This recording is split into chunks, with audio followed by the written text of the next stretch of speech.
If you're tired of confusing arguments, endless circular conversations, and feeling like you're always the one to blame, you're not alone. Dealing with a narcissist can feel like being trapped in a never-ending emotional maze, where every exit leads you right back to the start. That's why it's so important to understand what really happens when you finally call out a narcissist for who they are.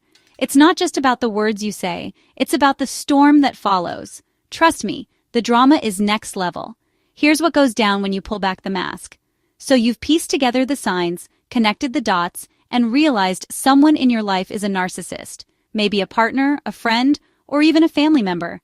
And after all the second guessing, you finally say it out loud. You confront them with the truth, hoping for honesty, or maybe even a little self-reflection.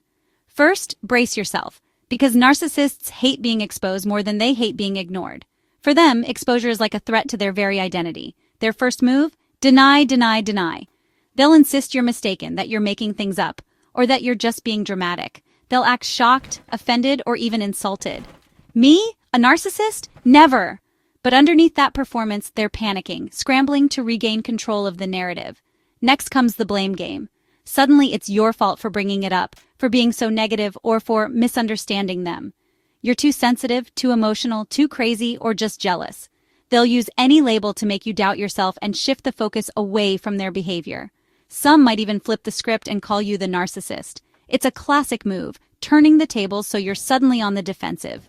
If that doesn't work, get ready for the pity party. They'll act wounded, misunderstood, and deeply hurt by your unfair accusation. They'll play the victim, cue the sad face, the dramatic sighs, and stories about how nobody ever understands them. Suddenly, you're the villain in their story. And if all else fails, expect the silent treatment or an over-the-top rage. They might withdraw completely, refusing to speak to you, or explode in anger to intimidate you into backing down.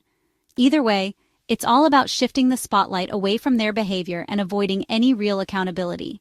Here's the deal. Confronting a narcissist is like shining a flashlight on a vampire.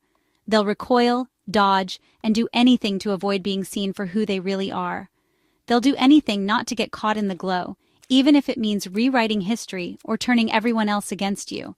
So, if you do call them out, stay calm, set your boundaries, and remember, it's not your job to fix them. Protect your peace and don't get pulled into their chaos. You just leveled up in self-awareness. Recognizing these patterns is the first step to breaking free and reclaiming your power.